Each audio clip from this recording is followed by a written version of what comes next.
going to do 20 minutes. This is the next piece that I really like about using Rocky to teach. Pick up the reins. Nope, you can just pick up the reins and keep going. Contact. Contact is so hard. It's so hard. Our contact is supposed to feel like an elastic, springy bungee from our hand to the horse's mouth. Often, if our elbows are stiff and the horse is walking or cantering, what does the contact do? Keep your stiff in your hand. Loose, tight, loose, tight, loose, tight, loose, tight, loose, tight, loose, tight, loose, tight, right? Very familiar. We've all done it. Relax the elbow. Go totally with. The more you move your seat, the more your horse moves, the more your elbows have to move. Now, interestingly, the way Rocky is built is that if she stiffens in her arm, it will restrict the movement in his back. So clamp up and stiffen up. Feel how hard that is? Yeah, it's nearly impossible to make him go. That's what your horse feels in his mouth if you're stiff in your arm and your leg is saying go and your head is saying go and your arms are saying may not go. This is a wonderful way to feel the arms going with the hip. Really good. Now when I look at her from the front, your right shoulder's dropping a little bit again, so you're going to lift the right side of your rib cage. And you like to have your hands off to the right side of you. You're right-handed? Yes. Oftentimes our dominant hand likes to be in charge and everything comes this direction. So make sure both of your arms feel exactly the same, following from side to side. And now look at your hands. Are they exactly the same? Not quite. The right one's higher and it has a turn to it. So turn your thumbs slightly towards each other and relax your arm. Go with, don't work hard. There? There.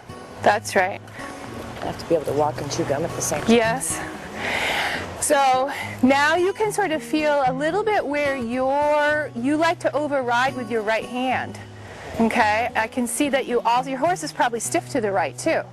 And I can kind of guess this because your right leg and your right hip wants to be dropped down and your right hand wants to be too strong. So probably you're used to riding going, come on, get off my right leg all the time. It's me that's doing it. Yeah.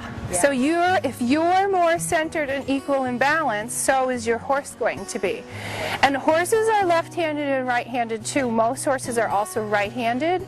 So by us having a dominant right hand and them having a dominant right hind leg, we really have to pay attention in order to be equal, to help the horse train himself equal, that we sit exactly straight in the tack and we flow. Okay, it is a workout, huh? Yeah. All right, so here's another little piece that I've come up with, and I'm actually in the middle of making a better one. But this talks about, I put a bungee on him, and I just got one, or actually that I made into a rein that's not back yet, that's flat, and I think it will feel exactly like a rein in your hand. But oftentimes I struggle teaching to teach the spring of the elbow without dropping the contact, okay? And sometimes your horse, after a really super answer, deserves a pat on the neck, but oftentimes when you soften the rein, you shouldn't drop the rein, that you should always be able to have some sense of elastic bungeed contact in your hand. So this is what I've made for his mouth. You kind of could pull it back to you a little bit. But when it has a little bit of stretch to it, start moving again. You can feel now that he kind of pulls your hand with you. That's what I want to feel. With a rider that is so stiff or that wants to give the rein or drop the rein, the bungee doesn't allow you to drop the rein. Right. I don't think you have that problem. Your elbows are actually pretty good. They move with. Okay. So that's a nice thing, but you can practice connecting aids. What are the 4 ingredients to the connecting aids?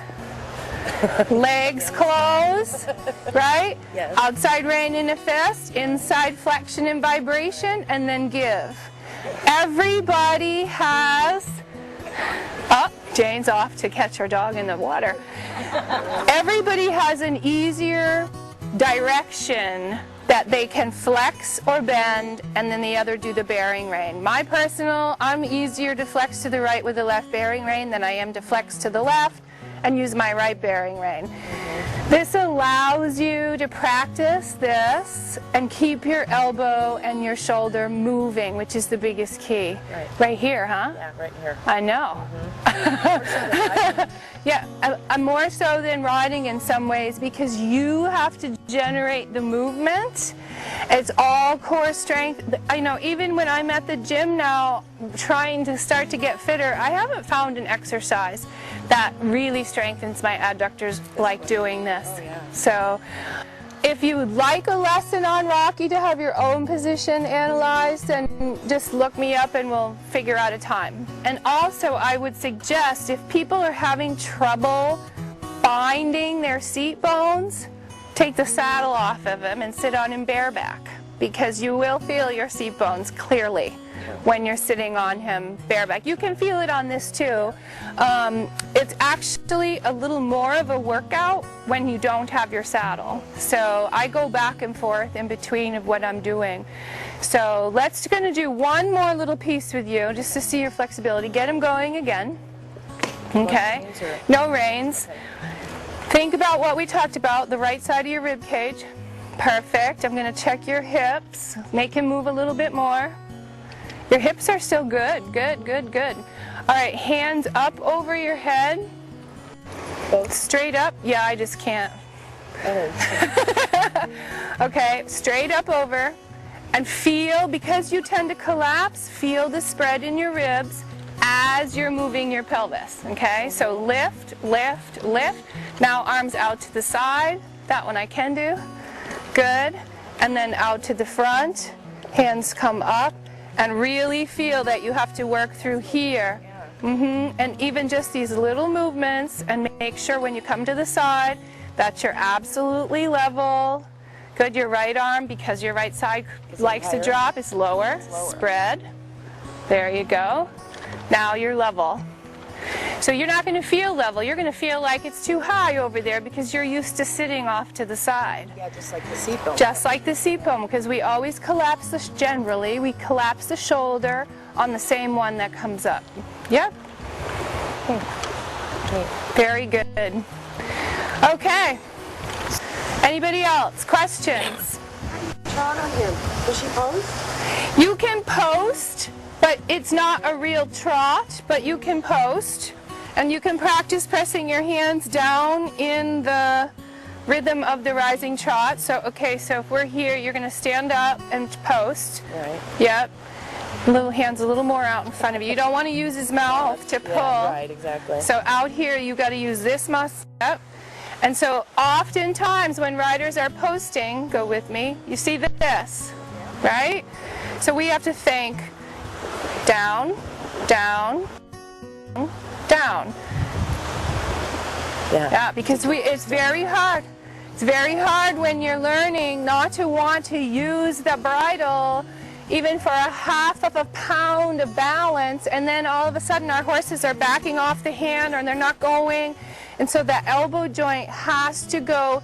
Think about it. If when you're posting, your bum comes out of the saddle 6 inches, which is perfectly appropriate in posting, if your elbow joint doesn't open and close 6 inches, your hands are going to come up and down 6 inches.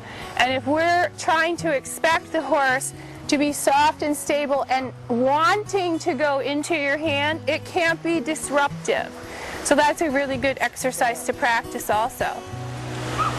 Anyone else? We all want a lesson now. Okay.